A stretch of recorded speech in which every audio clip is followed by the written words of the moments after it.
Morning guys, and welcome back to the shed. We're going to get out of the shed today. This is a nice day again, so make sure you're getting out of your house for a wee bit of exercise at some point in the day, especially when the weather's good, because it'll not be good forever and then you will be completely bored out of your tree having to sit in. So after Jesus finished his meal with his disciples, that last meal that he had, remember it was the Passover meal. We would have had lamb, we would have had all sorts of lovely stuff. And at the end of it, Jesus gave them bread and wine so that they would remember that his body was going to be broken and his blood was going to be shed for them. After that bombshell, they decided to go for a wee dander in a local, I suppose it's like a little park. So we're going to go for a wee dander ourselves. So come on with me now. So Jesus took his disciples out to a little garden called the Garden of Gethsemane. Probably very dark, probably about 11:30 or 12 at night. They're tired, they've eaten a big meal, so they're quite sleepy. And Jesus takes three of his disciples, Peter, James and John, a little bit further. Of course, he takes them different places with him. I suppose they were his closest friends. And whenever you're stressed out and whenever you're very upset, you want your friends close to you. And then he does a wee bit of his own social distancing because he says to Peter and James and to John, he says, guys, you just wait here a wee minute or two, I need to go and pray. And so he walks a wee bit further on. He gets down beside a big olive tree like the one in this picture. This is actually a picture of the Garden of Gethsemane. And he starts to pray. And as he's praying, the Bible tells us that he starts to sweat blood. Now, that's a very strange thing to happen, but it does happen to people.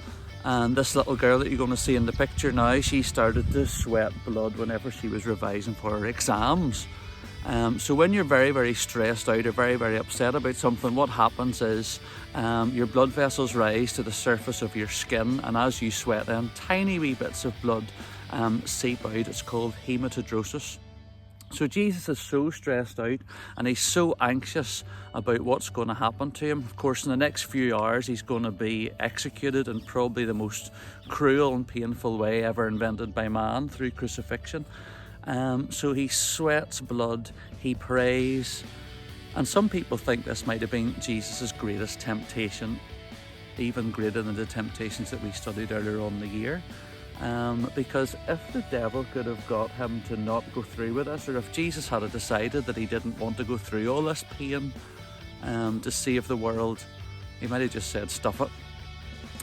But in fact, he gets down on his knees and he says to his Father in heaven, he says, God, not my will but yours be done. Alright, so he's quite aware of what's going to happen to him. In fact, as he stands up, he gets too big. Well, it's not really a shock. He turns around to Peter, James and John and he says, he finds them fast asleep. Imagine your friends fast asleep whenever you really need them most. Imagine your friends not there for you whenever you're in the deepest paths or the darkest place of despair. So he's quite disappointed with them. And then, of course, to make things worse, who arrives? One of his closest friends, Judas. And he walks up to Jesus in the darkness, kisses him on the cheeks, just as you would greet somebody in a Middle Eastern country. And then, of course, the guards come and arrest him and take him away. One interesting thing is this here, Peter.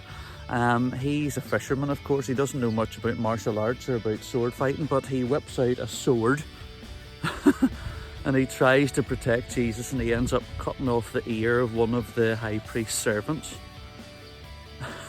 Of course, Jesus then just gets down on the ground, picks up the ear, puts it back on, and yet they still take him away to arrest him. So that's the story of what happened to Jesus in the Garden of Gethsemane as he got arrested. And then through the night, he's taken away to the high priest and to Pilate, and he's tried and then convicted of crucifixion. But we'll come back to that later on. So see you later. Bye now.